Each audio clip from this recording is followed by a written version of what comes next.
So we have a very special guest speaker today, Samantha Smith, who is a nutritionist at Juno Wellness Center, same place where Alka Deshpande also works. So Alka is going to introduce her, and Samantha is our point of contact for all the yoga classes that Sri Yoga is conducting at Juno Wellness Center. These are in-person classes in Herndon.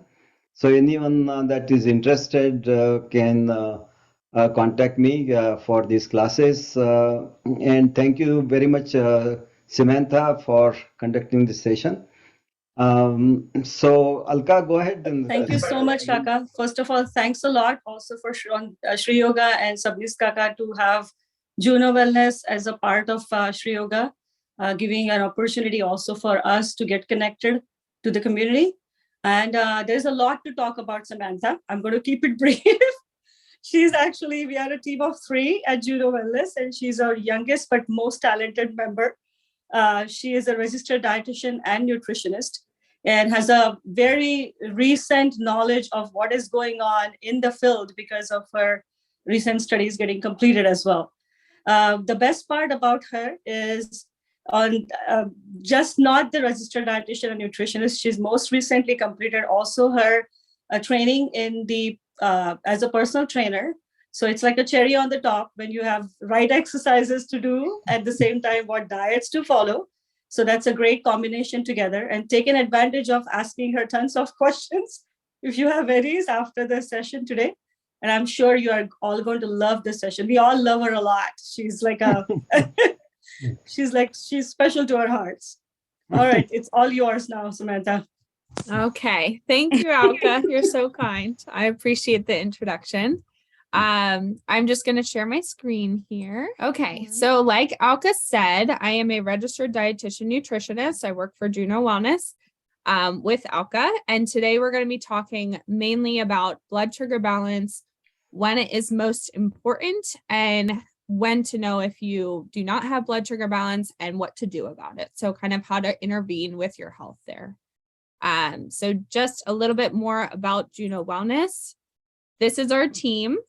We have a family medicine doctor on the team as well. So he believes in the functional medicine approach. We have myself, and then we also have another clinical nutritionist, Christina Pastana, and we have Alka. Of course, everyone's very familiar with Alka. So just a disclaimer before we begin with the information. So the information in this presentation is not intended to substitute for professional advice, diagnosis, or treatment. It is for educational purposes. So you assume full responsibility for how you choose to use this information. If you want more personalized recommendations for yourself, for your family, talk to Alka or me for a personal consultation, and we will fit it to your needs specifically. If you need a certain dosage of supplement, we will tailor that to you, because we can't provide that for everyone in a general way here. So just take this as a disclaimer. And then we'll just jump right into it. So today we're going to be talking about blood sugar regulation. So what is blood sugar dysregulation? So this is an abnormality in blood sugar stability. So essentially when your blood sugar is spiking and dropping very frequently, and it's not stable throughout the day, and this causes a lot of symptoms. This is not making us feel great. We're feeling fatigue. We're feeling a spike of energy, and then all of a sudden we crash in the afternoon, and that's what's happening. So there's 2 types of blood sugar dysregulation. So there's hypoglycemia, which is low blood sugar. So essentially when someone passes out, they pass out because of their blood sugar just drops. And then there's hyperglycemia. So this is high blood sugar. So when there's a lot of glucose circulating your bloodstream, this is hyperglycemia. So today we're going to focus on what happens when your glucose is high in your bloodstream, and how this affects our body, how it inflames our body, and what we can do to stabilize this so we're not having adverse health effects from it. So also important today, it goes along with blood sugar, is your insulin. So What is insulin? Insulin is a hormone, actually, and this is going to be secreted by our pancreas. So our pancreas is very important in this hormone production of insulin.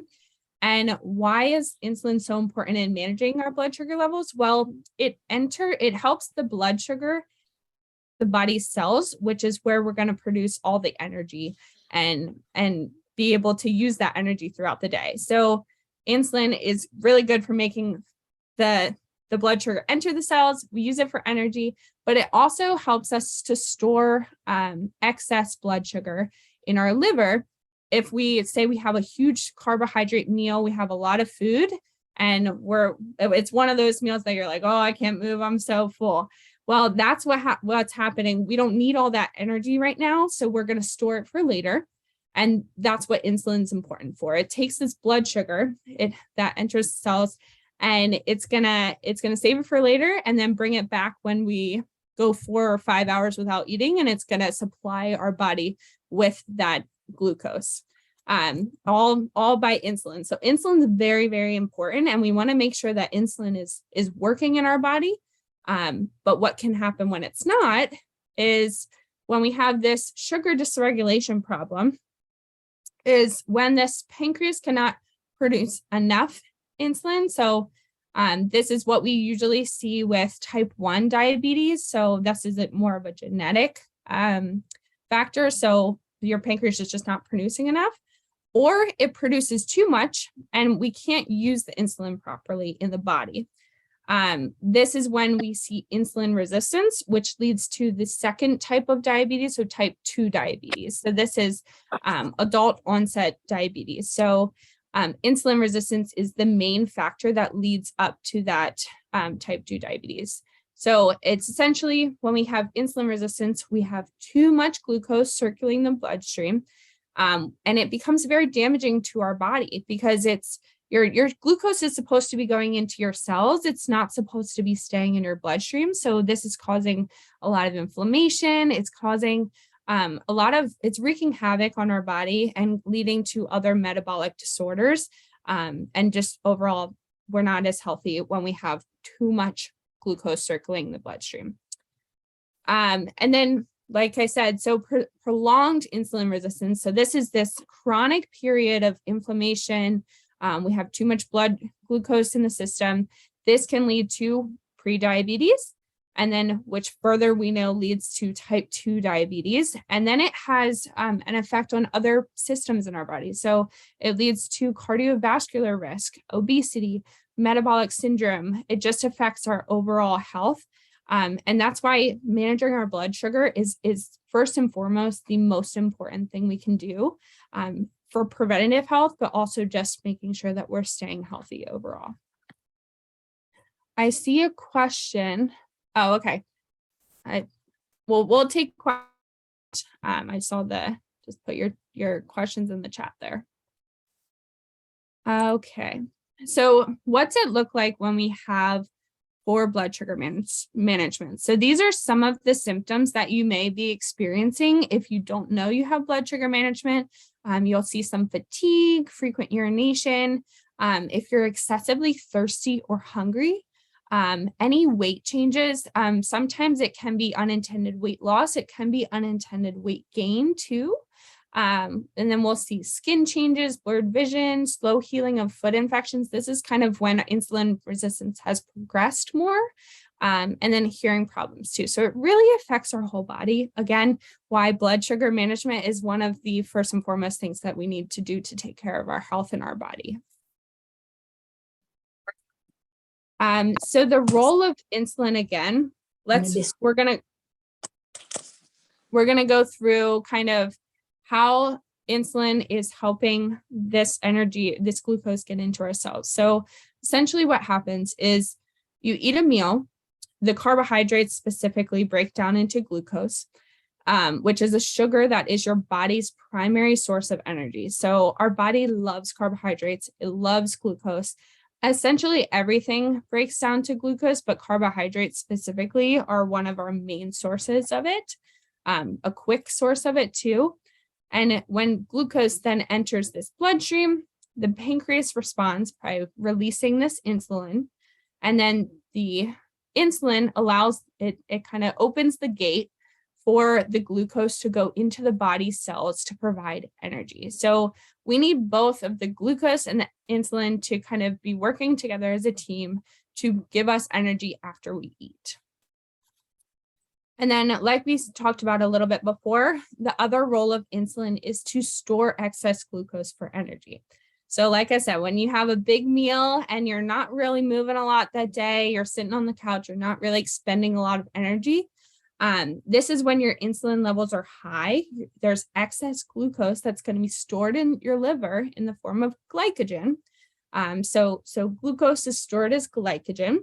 And then between meals, say we go a long period between meals, or at night when we're sleeping and our body needs to give us some fuel, when insulin levels are going to be lower, the liver will release that glycogen into the bloodstream and form glucose, which gives us energy. So this is the goal of insulin and glucose, is to keep the blood sugar stable throughout the day. So there's this window that we want to keep the glucose level at. We don't want it to go above or below that hyperglycemia or that hypoglycemia. The closer we can keep it in that range, the healthier and the happier and the better we're going to feel. So that's the goal there. So this is kind of a visual of what we just went through. So essentially, this is insulin resistance in a picture. So we have a high carbohydrate diet. So we see a soda here, we see fries. We have the bun there, which is that carbohydrate food. So we eat a lot of this high carb diet, which gives us our body a lot of glucose, and if we eat like this all the time, we're constantly getting a lot of glucose in our bloodstream, which is putting a lot of work on our pancreas to secrete this insulin and keep demanding that it produces insulin. So glucose and insulin are both positively related. When one goes up, the other goes up. Insulin is in high demand, and then there's these little insulin receptors, as you can see in this picture down here. This is the cell, this red part here. So the insulin receptors, they essentially get tired. If we're going to eat all these carbs, we're going to need all this insulin.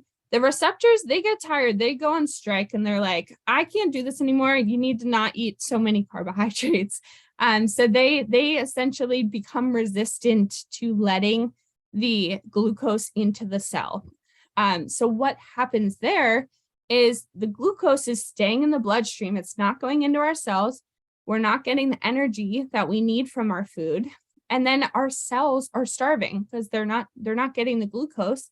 And then our brain is thinking, oh, our cells are starving. We need to eat more carbohydrate foods. We have high glucose. We have high insulin.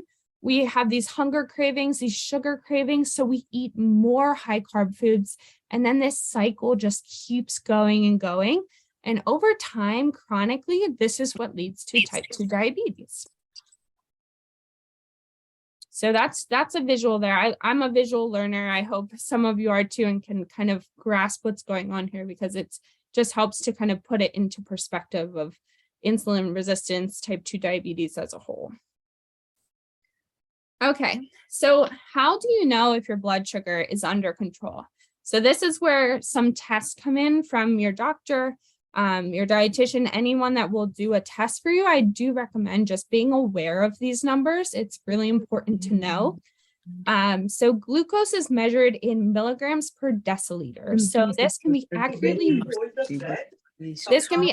measured by taking a blood sample after fasting for 8 hours. So essentially, it would be done first thing in the morning if you're fasting overnight when you're sleeping.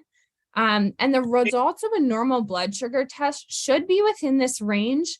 Like I said, this narrow range, we want to keep it there between 70 and 99 milligrams per deciliter. So when you get your blood sugar tested at your doctor's office, you want to make sure it's within this range, because if it's not, that's when we need to make some dietary lifestyle changes that can manage our blood sugar a little bit better. And then, like I said before, these are the symptoms of blood glucose if it's not stable. So just being aware of these symptoms, if you have fatigue, weakness, the frequent urination is a big one for people. So just being aware of your body and knowing how you feel, if you need to make these changes, if you need to go get a test from a doctor to see where your blood sugar is at.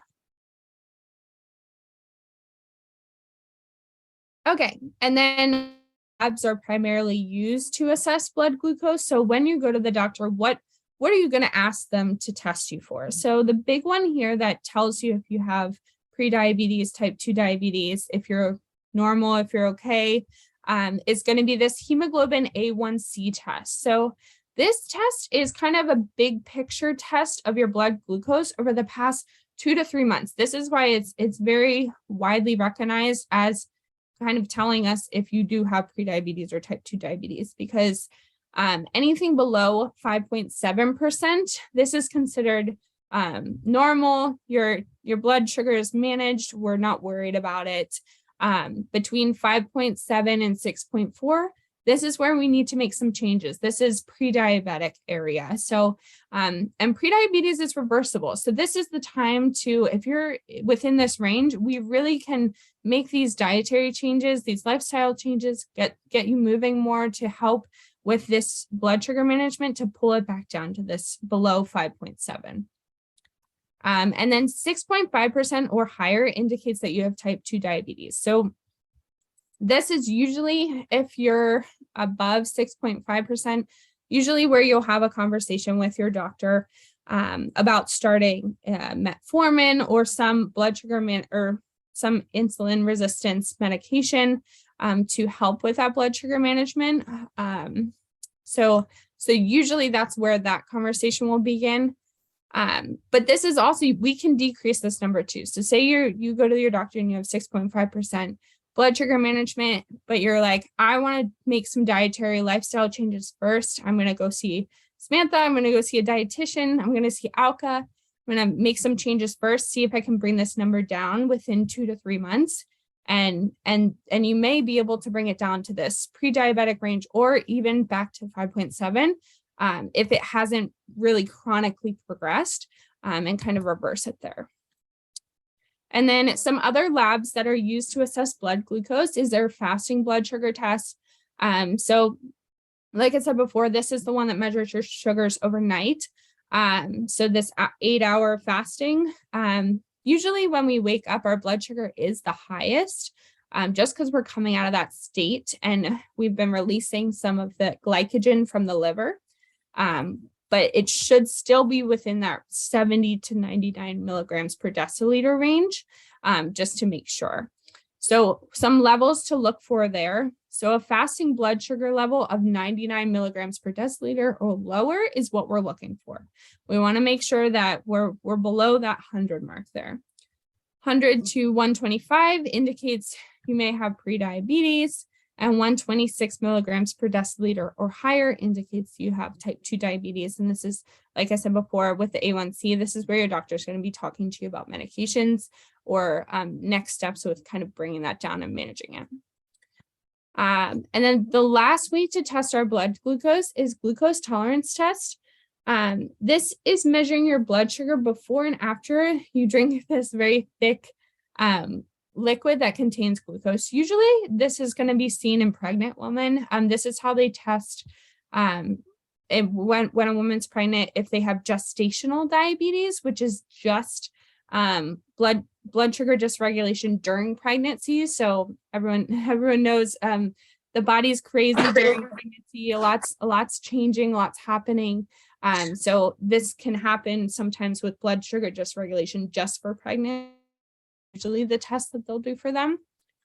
So essentially at 2 hours, a blood sugar level of 140 milligrams or lower is considered normal, 140 to 199, prediabetes or gestational, and 200 or higher is going to be indicating that diabetic range there. So these are just some tests that your doctor could do for you if you have any concerns about blood sugar management, and kind of just being aware of where your numbers are at. So if you go to your doctor and you're in that pre-diabetic range, or you're in the type 2 diabetic range, and you need to make some changes, this is what we're going to do. This is how we're going to intervene.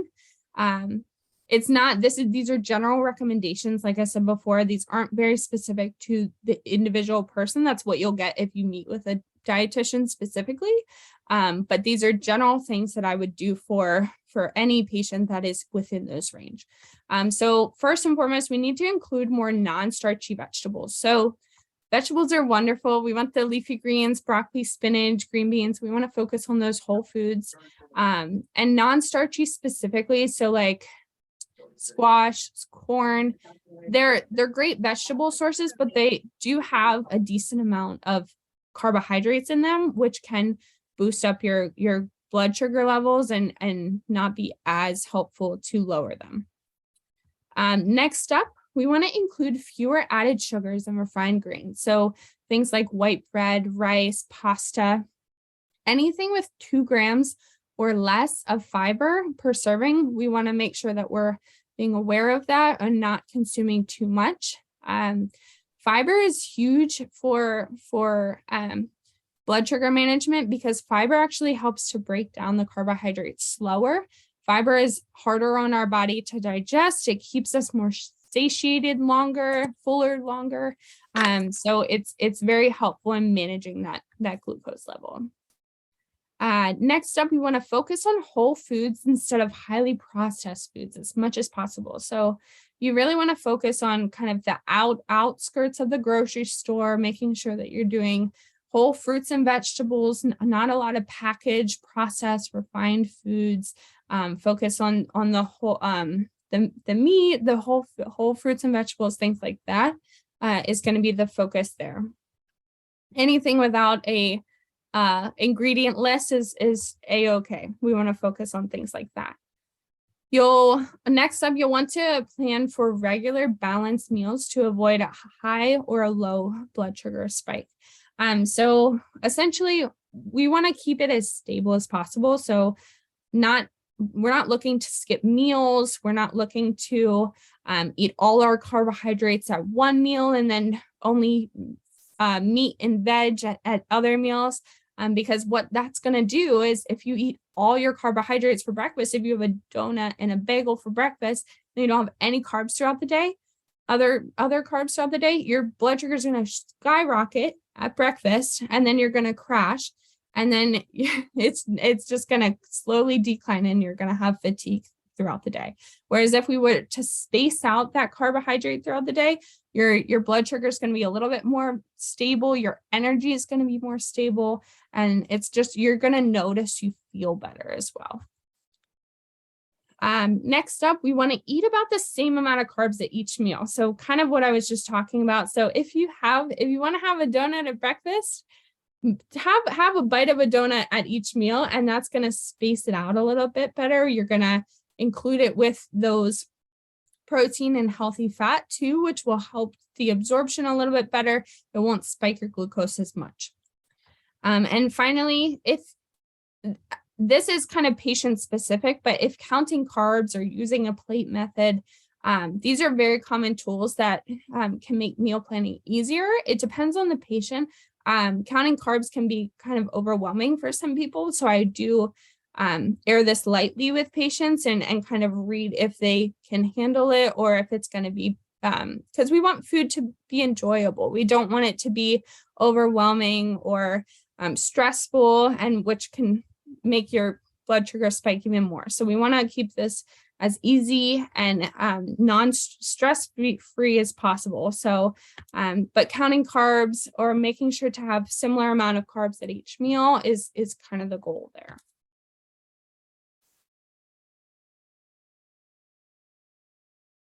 So best food recommendations for blood sugar stability. We want to focus on a balanced diet as a whole. And this is overall just general how we should be eating for healthy lifestyle, longevity, anti-aging, things like that. So whole grains, we want more fiber in the grain, the better. Vegetables, of course, legumes, lean protein, nuts and seeds, those healthy fats, those a little bit of protein, more fiber there. And you can really better control your blood sugar and your insulin levels by having a balanced plate and a balanced diet like this. I always tell my patients, no matter what they're coming to see me for, I want to see 2 colored vegetables on your plate. I want to see different colors, just because you get different nutrients from each food. So if we just have white and brown on our plate, we're missing a lot there. We're missing some nutrients. So really make sure to add a lot of colors, and you're gonna be getting a variety of nutrients, which will not only just help you balance your blood sugar, but they'll help you to just overall be healthier and have a longer, healthier life. And then also with managing blood sugar levels, it's not necessarily about the food you eat, it's how you pair it. So carbohydrates should always be paired with a protein and or a healthy fat among consumption to reduce a spike in blood sugar levels. So essentially what this is doing, so protein and fats break down a lot slower than carbs do. Our body is great at digesting carbs. It's easy fuel for us. So if we just have, say, a cracker, our body's going to eat it up. We're going to get that energy right away. We're going to have a spike of blood sugar levels. We're going to have that energy, and then we're going to plummet again. We're going to have that quick spike. However, if you have a cracker with cream cheese and smoked salmon or some like healthy fat and protein on it, this protein and the healthy fat break down a lot slower than the cracker will. So it's going to slowly release the glucose in your system. So it's going to kind of plateau and stably give you energy and glucose throughout the day. So you have that stable energy. There's no spike and dip, which is a lot healthier for you and better for managing.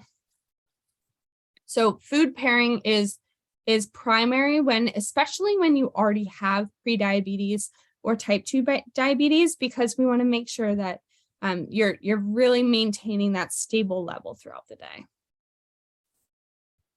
Okay, and then let's talk about the types of carbohydrates. So I mentioned it a little bit that we want whole grains. We want to make sure there's fiber, but what's the difference between simple carbohydrates and complex carbs?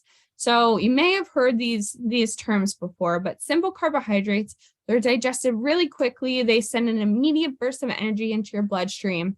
And that's why you might, if you have a cookie, that's why you feel that energy. You're like, oh my gosh, this is the best thing ever.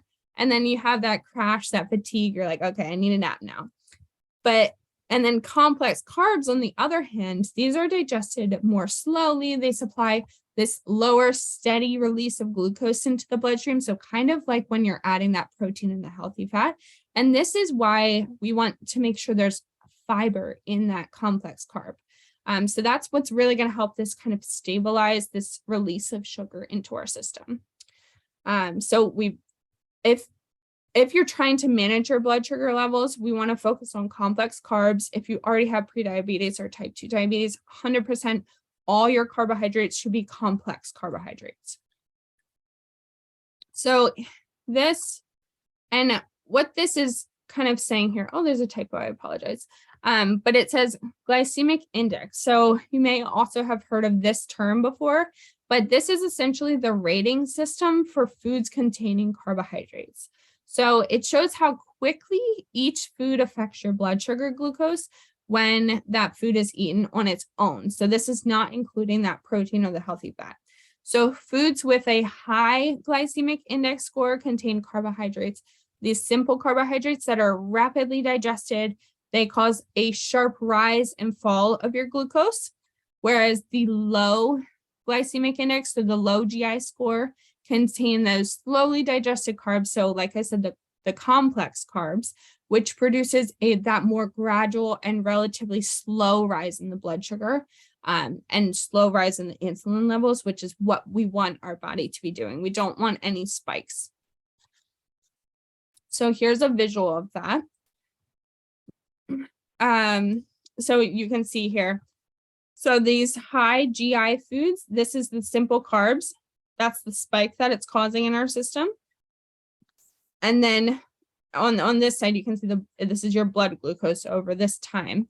So within 1 to 2 hours after eating a certain food, you're seeing that spike initially and then the immediate drop. And then for those complex carbohydrates, the low glycemic index foods, you're seeing this gradual spike and then it levels out a little bit more. So it's really not, we're staying within that narrow range that we want our glucose to be within, which is the goal here in general. Okay. And I didn't mention it, but if you're curious about this, I always recommend test your blood sugar. There's these little, you can always get these little machines. Most insurances will give you a free glucose monitor machine. It's very easy. You just prick your finger, get a little bit of blood, put it on a little test strip, put it in the machine, and it'll tell you your blood sugar. You can test it after you eat, before you eat, when you wake up, just to kind of know where your levels are at. And if you need to adjust your diet, adjust your lifestyle, kind of see where your changes need to be made. And you can even do a little experiment on yourself. You can have a meal with just a cracker and see how that spikes versus having the cracker, like I said, with some avocado or some healthy protein there, nuts and seeds, something like that, to see the difference in how your blood sugar spikes. So it's always fun to try stuff like that, just to be aware of our body. So other nutrition interventions that I usually go through with people, this is kind of what to avoid. So I don't love limiting people, but especially when we're already pre-diabetic or we're type 2 diabetic, we need to really focus on avoiding the empty calorie, high sugar beverages. So regular sodas, oops, let me go back here.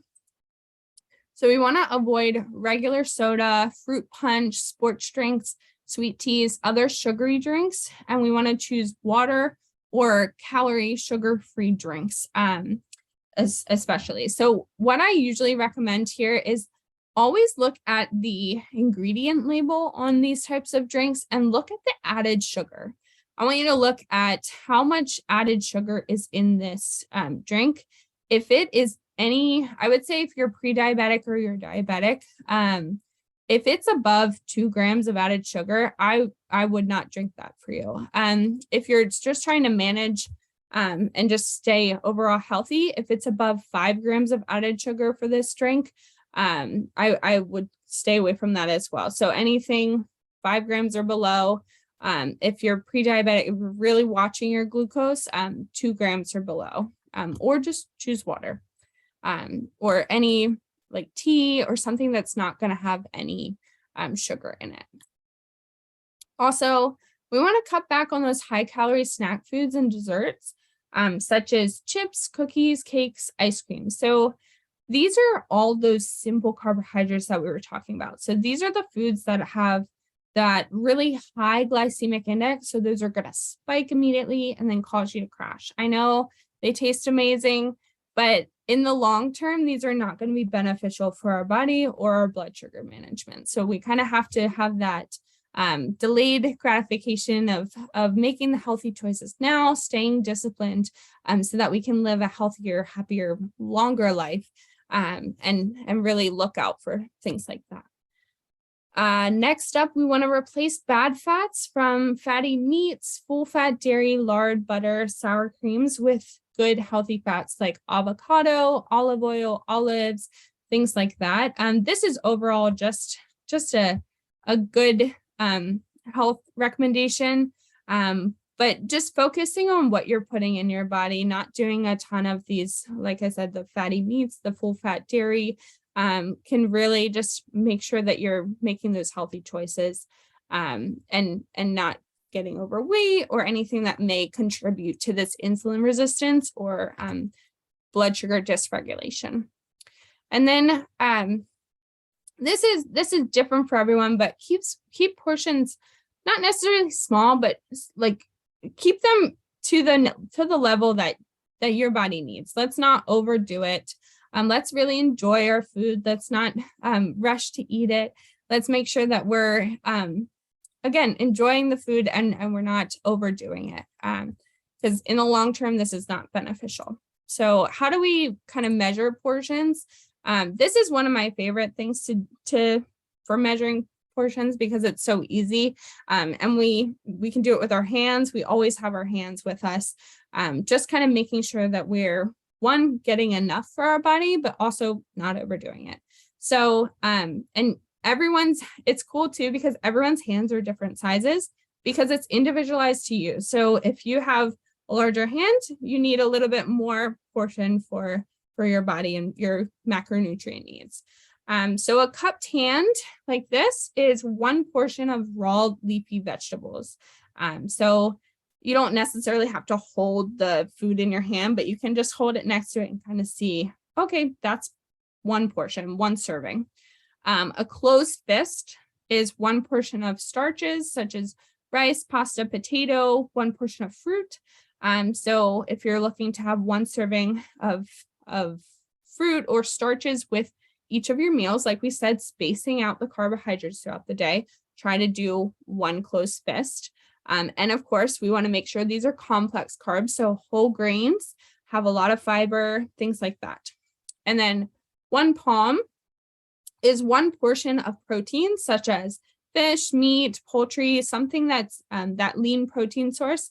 And then we'd say double up for beans. So beans don't have as much protein as animal protein. So if you're eating beans, you can double up the palm portion and to get 1. And then thumb is 1 portion of a healthy fat. So like I said, we want to focus on healthy fats, olive oils, avocado, things like that we cook with or that we put over our dishes. And finally, I'm going to go through some supplements that are very general recommendations for blood sugar management. So the first couple, Gymnema is an herbal supplement, but this kind of helps with sugar cravings. So like we saw in that insulin resistance cycle, when your cells are starving, it's telling your brain that you want more carbohydrates, and that's when we crave the sweets. So this can kind of cut that sugar craving and really help with that discipline there. Berberine, vitamin D, ginseng, and chromium are all really good options here. So berberine is good for kind of managing that cardiovascular health and is just overall anti-inflammatory. Vitamin D is really good for our immune health. Ginseng, again, anti-inflammatory. When our blood sugar is in our bloodstream too much or chronically, it's causing a lot of inflammation. So we need to help to fight that inflammation. And then chromium. So this is kind of going to support that insulin production and make sure that we're having those receptors have the insulin the glucose go into the cells there. So these are just general supplement recommendations. If you want kind of dosage or anything like that, or more specific recommendations for supplements, you need to talk to a dietitian or Alka or me just to get personalized recommendations. And then there's some herbs that support high blood sugar. Alka is probably more attuned to why these herbs work. I know a little bit, but she's much more expert level with herbal as she is an herbalist. But so curcumin, anti-inflammatory, like I said, we really want to focus on any inflammation that's caused from this chronic blood sugar dysregulation. Ginseng, like we said, anti-inflammatory. Fenugreek, psyllium. Psyllium's actually mainly that fiber. So like we were saying, fiber really helps to make sure that carbohydrate is released slowly. There's not a big spike in glucose there. Cinnamon really supports the blood sugar management. Aloe vera, bitter melon, again, anti-inflammatory. And then milk thistle is more for our liver function. So really making sure that everything is being excreted appropriately, getting all the toxins out, any inflammation, really focusing on how we can support the pancreas to produce more insulin and not be bogged down by so much glucose in our system. So these are just some herbal support for high blood sugar that you can kind of include with your healthy diet and your lifestyle changes as well. And finally, lifestyle interventions. So Alka did mention I'm a certified personal trainer. So I will say, especially with blood sugar management, exercise is a huge component. So it really helps to, one, increase our metabolism, really make sure that we're using the energy that we're fueling our body with, and there isn't that excess glucose just roaming our bloodstream. So get moving. We really want to make sure that you're moving throughout the day. It doesn't have to be super extensive. You don't have to do 2-hour workouts every day, but just go for a walk, make sure to be active, clean the house, do something that you enjoy, talk to a friend while you're on your walk, or go for a swim or something like that. Just make sure to be active. This is just overall a good recommendation for good health. Losing weight can sometimes be a correlator with blood sugar management. So oftentimes we will see that insulin resistance ramp up when we're overweight. So losing some of that excess weight can really help with the blood sugar management. Reducing stress is a big one. Stress overall just causes a lot of inflammation in our body. So with a lot of those supplements supporting that anti-inflammatory method of reducing stress, finding something that you enjoy, taking 15-20 minutes to yourself throughout the day to cook a new recipe, if that's what your de-stressor is, or vent to a friend, or like I said, go for a walk. That can kind of include your exercise and your stress reliever, can be beneficial for both cases there. And finally, make sleep a priority. Sleep is our time to heal and rest. So we really need to make sure we're getting at least 7 to 8 hours of sleep a night. It has a lot to do with our overall health, our mental health as well. So just making sure that you're really prioritizing deep, restful sleep. You don't have any distractions, phones near you. There's not excess light in the room. It's not too hot, things like that. That can disrupt your sleep. Excuse me. And then last couple of things, if you want to test other ways to test your blood sugar regulation. So specifically at Juno Wellness, we do have these functional lab tests. My favorite one is the Metabolomics Plus. This is such a comprehensive test. It's primarily micronutrient testing. So it's going to test, I'll go to the next page because it's on there. So it's going to test your vitamin and your mineral levels mainly, but it also tests kind of how your carbs, fats, and proteins are being metabolized in your body. And if there's any breakdowns in that metabolism, where is the breakdown, what we can do to support that breakdown, or make changes in your diet and lifestyle to get you kind of firing on all cylinders as you should be. So that's kind of the goal with this test, is to kind of get all the data that we need. It's a blood and a urine test. And then what we can do from that data is I can give you very specific supplement recommendations, or and dietary and lifestyle recommendations that can overall just improve the blood sugar management, but also just overall health. And then I'm just going to go back here. There was a couple more. So like we talked about, hemoglobin A1C is kind of that 2 to 3 month blood sugar big picture test, a CBC panel, lipid panel. So oftentimes we'll see elevated cholesterol, increased cardiovascular risk with blood sugar dysregulation. So that's kind of why we included this here. Our LPP test is way more comprehensive than just a normal cholesterol test that you'll get done at your doctor. The LPP is really cool because it actually looks at the particle size of your cholesterol.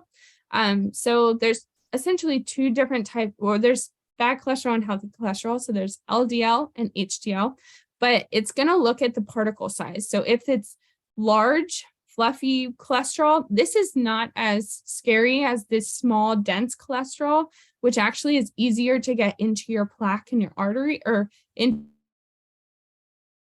buildup, which over time can cause a stroke or a heart attack. So it's kind of giving us more of that data to know, is this the big fluffy cholesterol that we don't necessarily have to be worried about, or is it the small dense particles that we really need to focus on making changes immediately, so that you don't have these risks later in life.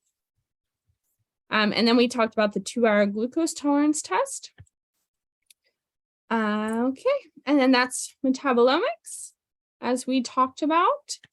And that's pretty much it. So I appreciate everyone listening. And at this time, I'll take questions. I did just put my email here if you have follow-up questions or you want to schedule a consultation with me. And then our website is just junowellness.com. You can find all my information, Christina's and Alka's information on the website. You can schedule, we also have 15-minute free calls that we can kind of talk through what your health goals are and if our services are correct for you, and what would be the best fit. So kind of working through the options there. So I appreciate everyone's time. Thank you for participating on a Sunday night, and I will look at these questions now. Okay. Thank you. Awesome. Should I just go through the questions that I see in the box here? Yeah, maybe the first you can go through those questions, and then if there are any other questions, and people can ask. Okay, perfect. So the first one I see here, do patients with diabetes need to count their carb intake? So this, I definitely recommend, if you have type 2 diabetes, you should regularly be meeting with a dietitian just to make sure that you're kind of on track there, because they're going to know past medical history if you have any other conditions or if you're on any other medications which kind of affect this. But a general answer for this is I would be aware of your carb intake. So usually for type 2 diabetes, we want to make sure that we're having the same amount of carbs at each meal. So if you're counting carbs, say you look at a package and a piece of bread says it has 15 grams of carbs, usually we're going to have around 30 to 60 carbohydrates at each meal. So just making sure kind of within that range at each meal. Like I said, we want to make sure that we're spacing our carbs out throughout the day. We're having the protein and the healthy fat with the carb. But yes, I would recommend being aware of your carbohydrates throughout the day. I hope that answers the question. Okay, next one. There's a lot to talk about avoiding nightshade veggies. Okay. Many colored vegetables are in nightshade veggies category. There's a lot of talk. So the question essentially was, there's some concerns about nightshade vegetables. This is very specific to individuals themselves. So I've had a couple patients that are more reactive to nightshade vegetables, and it can be more of just a food sensitivity, which we do food sensitivity testing if you're concerned for nightshade vegetables. But if you don't have any symptoms after you eat like a tomato or anything like that, if you don't have any gas, bloating, diarrhea, constipation, any GI symptoms, any rashes or anything that you notice like that, I wouldn't be concerned about consuming nightshade vegetables unless you have been tested for them for a food sensitivity. But yeah, it's very personalized. So you would have to know, get tested or have that data to know if you need to avoid them.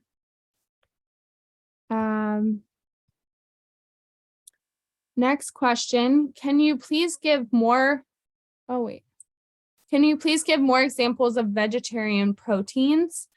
Vegetarian protein is hard because it's not like animal protein is the highest lean protein source that you're going to get. But anything like legumes, lentils, chickpeas, any of those beans are really great options for protein sources. If you can do like tempeh, tofu, those are great options as well. I know some people don't do a lot of soy, so that could be a a barrier there, but those are really good options. Trying to think, nuts and seeds. Seeds are a wonderful option. They also have a lot of fiber, which can help with the blood sugar management.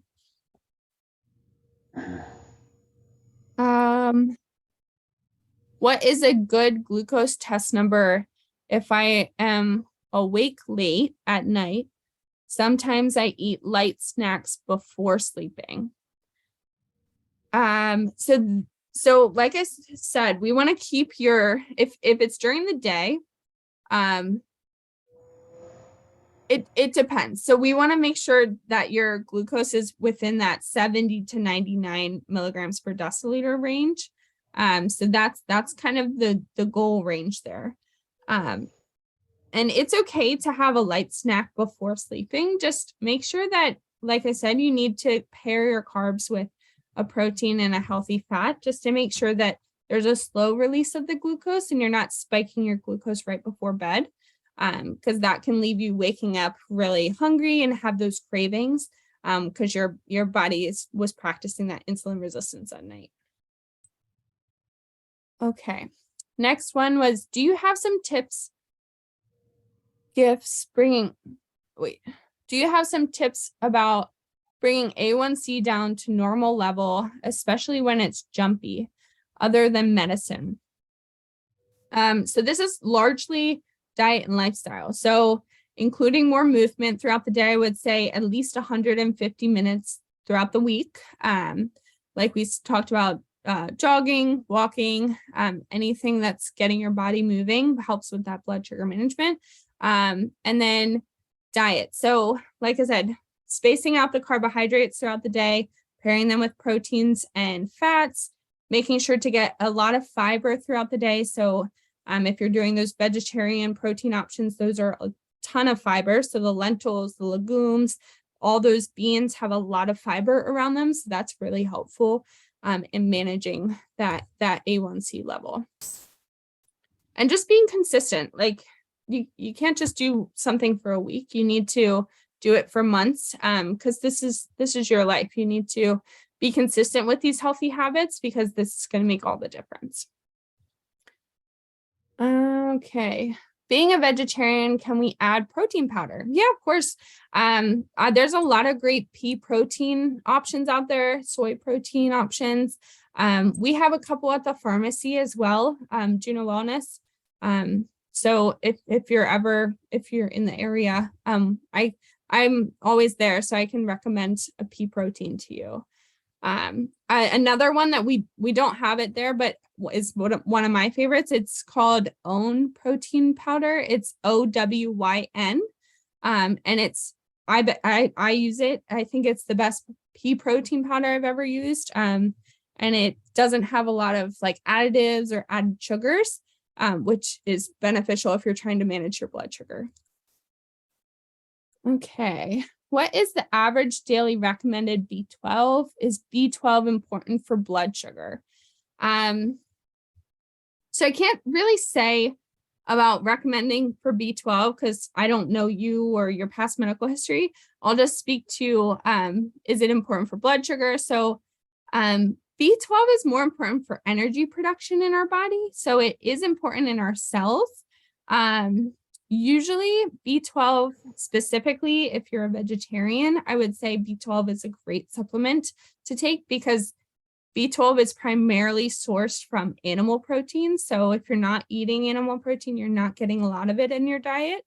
So that's a good supplement to be taking, but not necessarily too important for blood sugar, but any nutrient deficiencies can affect our blood sugar, but not directly related. Okay.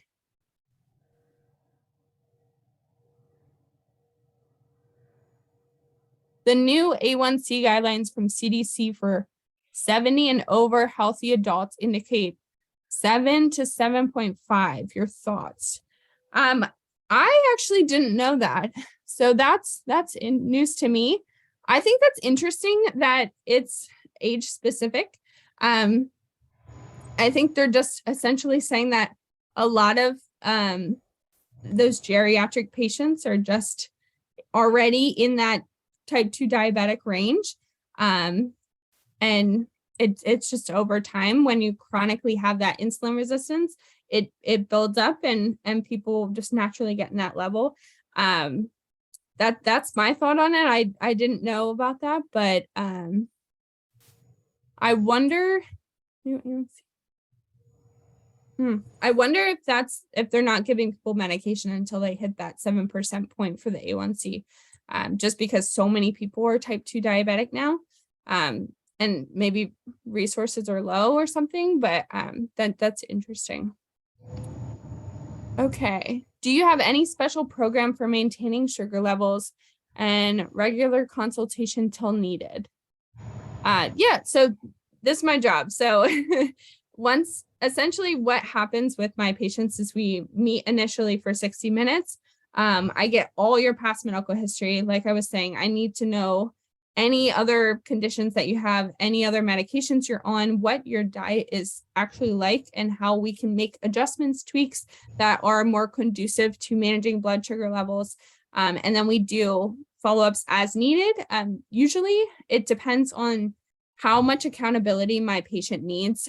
So if they're very disciplined, if they will take my protocol, the nutrition protocol that I provide for them, and they'll go consistent with it, they'll listen to what I say, then we can follow up as needed. Or if they need more of that support, I'm always there for them to do follow-ups and kind of answer more of those questions if they have them along the way. Okay. How about equal or brown sugar in food and Crystal Light lemonade? So it's a great question. We didn't really talk about those artificial sweeteners. For blood sugar management specifically, I would stay away from artificial sweeteners.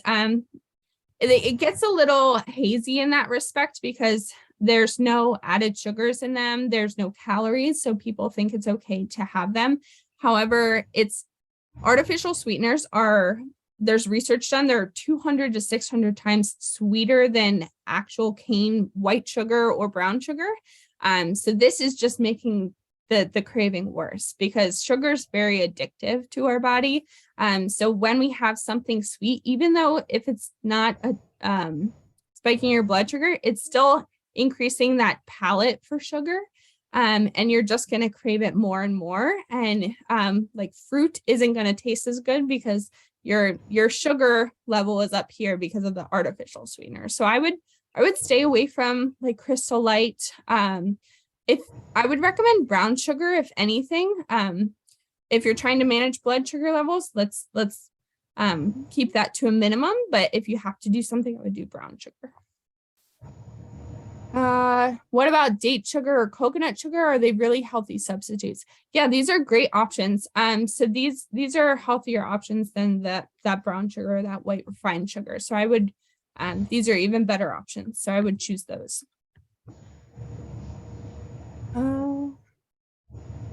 Yeah. So another question, is ghee good or bad for cholesterol? So ghee, this is my rule of thumb for ghee. Anything in excess is, let's not do anything in excess. So ghee is not necessarily bad for cholesterol, but when we have too much of it, it can raise your cholesterol over time. So let's focus more on kind of including other types of healthy fats. Like I was saying, the olive oil is a good option, extra virgin olive oil, and things like that. But yeah, it's okay to have a little bit of it. How do I bring down my fasting blood sugar? My A1C is usually between 6.2 and 6.4, but the fasting blood sugar is usually high in the morning. That's very normal to see it highest in the morning, just because our body is in that fasted state. That glycogen is being released from your liver, and it's kind of raising your blood sugar to wake you in the morning to kind of get you out of bed, giving you that energy.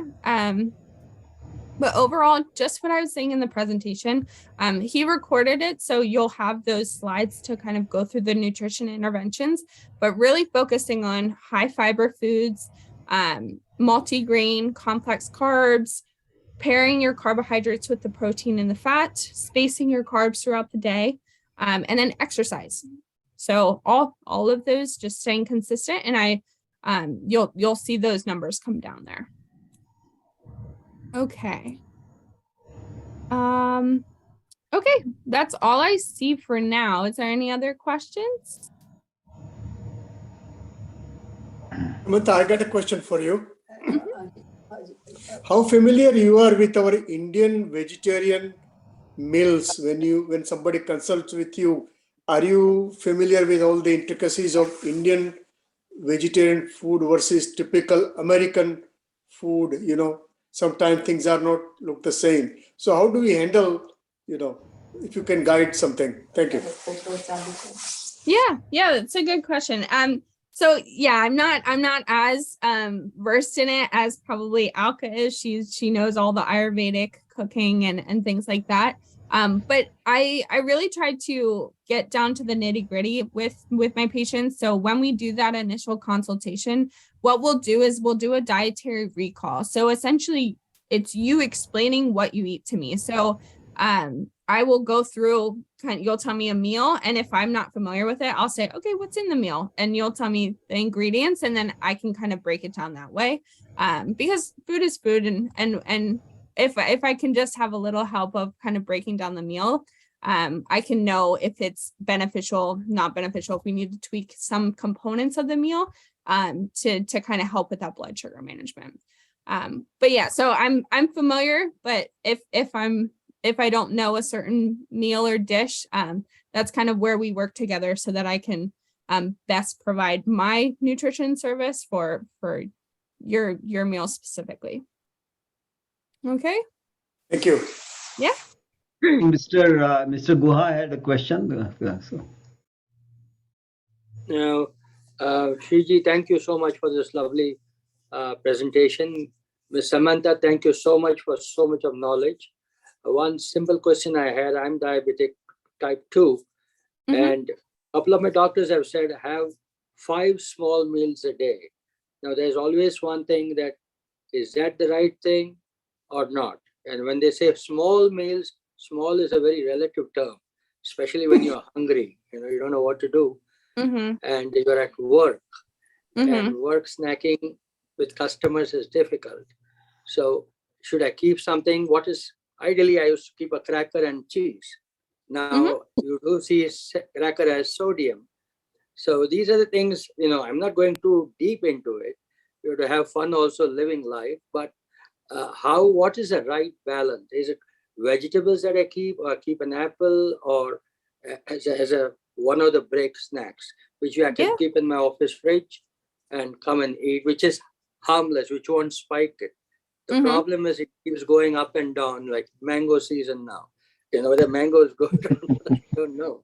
So, these are the things from Asian country. I see we have a lot of variety.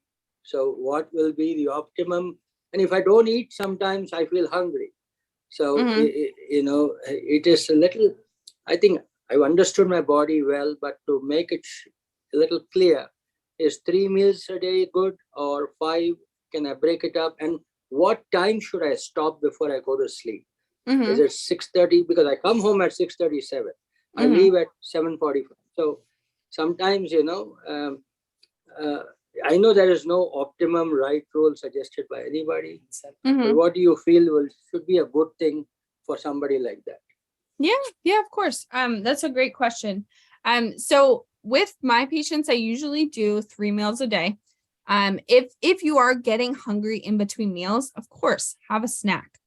So I wouldn't necessarily do the 5 small meals. I would kind of focus on 3 decent normal sized meals. And then if you need that snack in between, I would do a snack.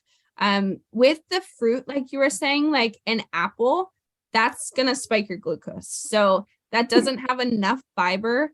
And there's no protein or healthy fat in that. So if you have an apple with peanut butter or nut butter or anything like that, that would be a little better option.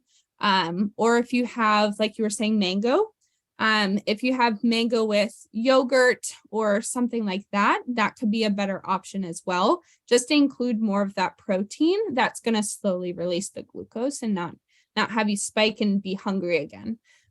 So making sure to focus on those snacks. The cracker and the cheese, that would be a good option. You're worried about your sodium levels too.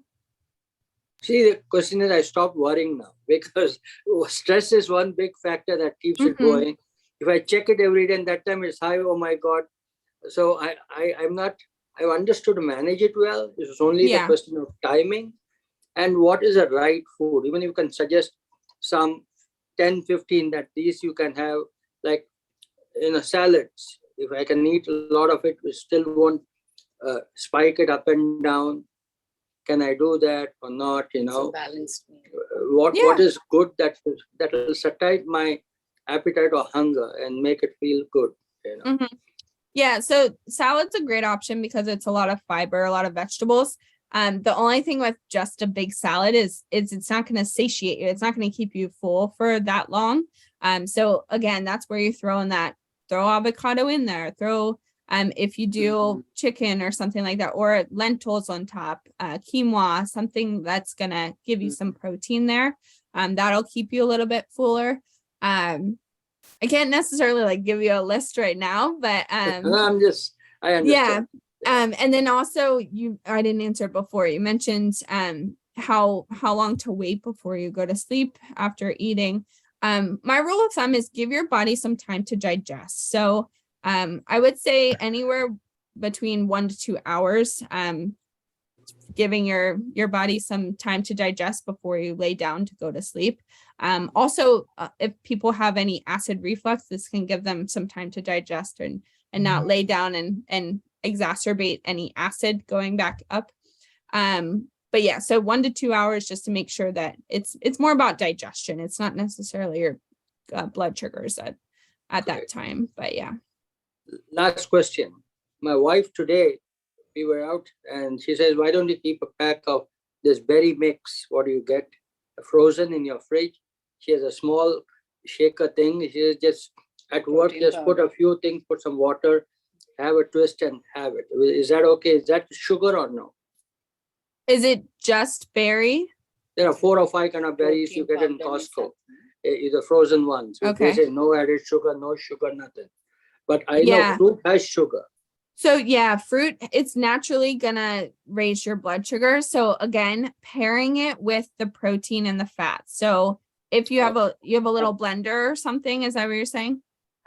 So throw in some yogurt, throw in some nut butter, throw in some nuts and seeds. That'll help to stabilize that spike there. So it's a balancer there that stabilizes. Okay. I used to have only that. Now don't just do sugar or just the fruit. You need something else need a protein and a fat. I appreciate that. Thank you very much. You're very kind. Of course. Yeah, Niru has one question, and then after that, Bela. Okay. Niru, you are on mute. Niru, Yeah. you are on mute. What? Yeah, I just opened. My question is about eating 5-6 meals a day, smaller meals once versus intermittent fasting. What will really work? But they both are contradictory for being a diabetic for me, because I try to follow intermittent fasting, but then they say, oh, you should eat 5 small meals a day. So my thing with intermittent fasting is it's not sustainable. So a lot of people, they do it mostly to lose weight. Is usually when people come to me, they're like, oh, I want to lose weight. I want to do intermittent fasting. The thing is, that's not how we normally eat. We're used to breakfast, lunch, and dinner. So if you do that, it could help to manage your blood sugars a little bit, but then if you don't sustain it long-term, if it's not conducive to your lifestyle long-term, you're going to go back to your normal pattern and your blood sugar is going to be dysregulated anyway. So just finding a way that works for you every single day. So not doing too much. But yeah, so I would, that's the only thing with intermittent fasting. If it works for you, you more It is. power to you, but Before I used to get up and first thing I'll have my tea and crackers. Now I literally don't eat anything until 10:30 or 11 a.m. Even if okay. I back. So How if do you feel? Do you Yeah, feel okay? I feel okay. Okay. I don't feel lightheaded or anything at all.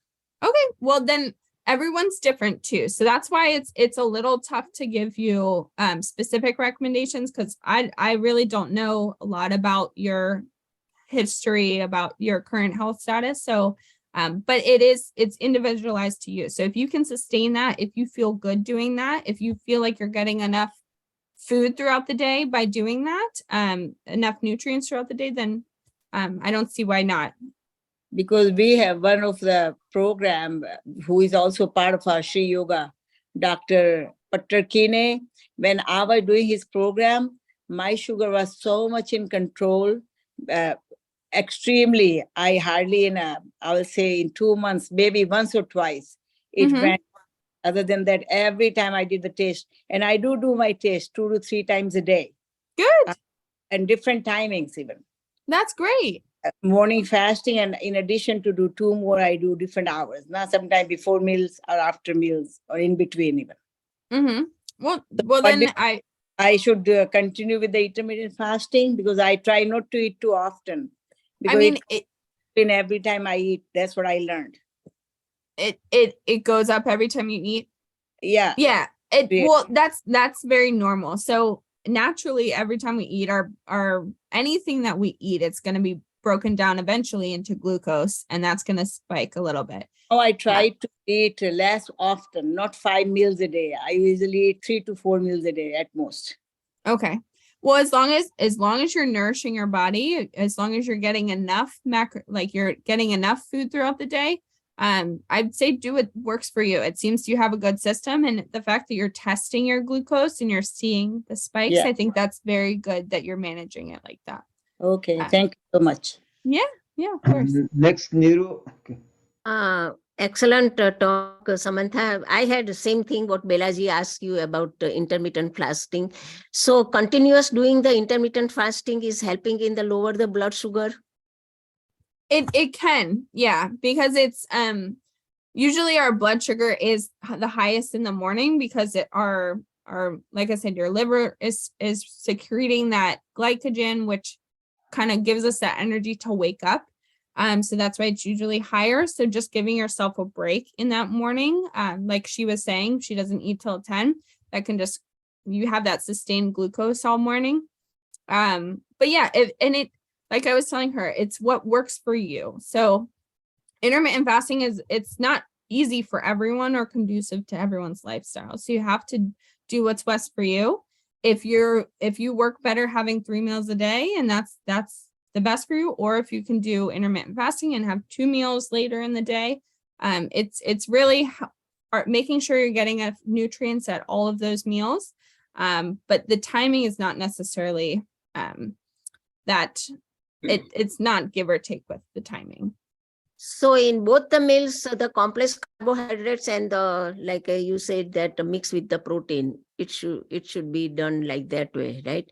Mhm. Both the meals should contain both carbohydrate as well as the protein. Yes. And Yeah. some like vegetables and fruits, what. Exactly. A balanced plate. We don't want to just eat carbohydrates by themselves. Yeah. So intermittent fasting is like how many days? Every day you do the same, or some days you say that, okay, I want to eat today. I don't want to. So how does it helps, or does it come to the normal when you start again? Like suppose in a week you want to do 5 days intermittent fasting. Does it help when you break? So intermittent fasting was started as a weight loss plan, which we mentioned. Weight loss can help with managing your blood sugar levels. But there's lots of different types of intermittent fasting. So some people fast from, it's just 8 p.m. at night to 8 p.m. in the morning. That's what they consider their fast. They don't eat between those times, and then they eat normal the rest of the time. Some people will do 8 p.m. at night to 11 a.m. the next, it's very different. So it could be a 16-hour fast. It could be an 8-hour fast. It's really There's a bunch of methods, and it, like I said, it just depends on what works for best for your schedule. And if you can do that, a lot of the times intermittent fasting is continuous though. So that's why I say if you don't see yourself sustaining it long term, I wouldn't try to start that. I would try to just implement more of these whole foods, make sure to have the balanced plate, and that will give you the nutrients that you need, help you lose weight, manage your blood sugar, things like that. Okay. Thank you so very much. Yeah, of course. Okay, I see one more question, and then I think we'll wrap up here. So I'm an 82-year-old and take 50 milligrams Jumuvia, metformin.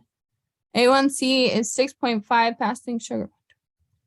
Let me see here. My doctor does not want to bring my levels to guidelines.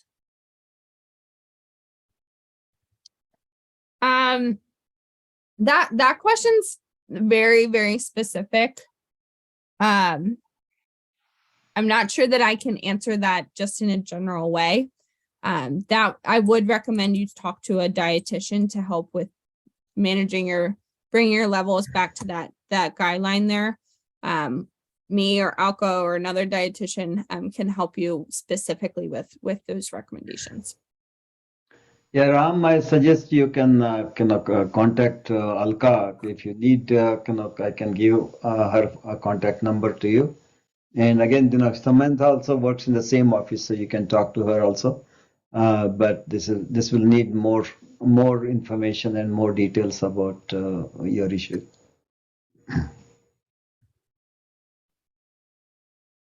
Awesome. Any other? Okay. Thank you very much, Samantha. It was just really wonderful, and we are very knowledgeable, and it really helped. I'm sure it helped this group and many more that couldn't attend. They will still get the recording, and so that is thank you for sharing the recording also. And so I will process it and have it available to everyone soon. Okay. Awesome. Thank you for having me, everyone. And you'll know where to reach me. Shri will share my information. Yeah, but I appreciate everyone taking the time to participate, and you guys had great questions and taking these next steps to better health. So I appreciate that. Thank you, Samantha. It was wonderful. This is awesome. Thank you. Thank you. Bye, Samantha. Bye. Have a good night. Thank you. you.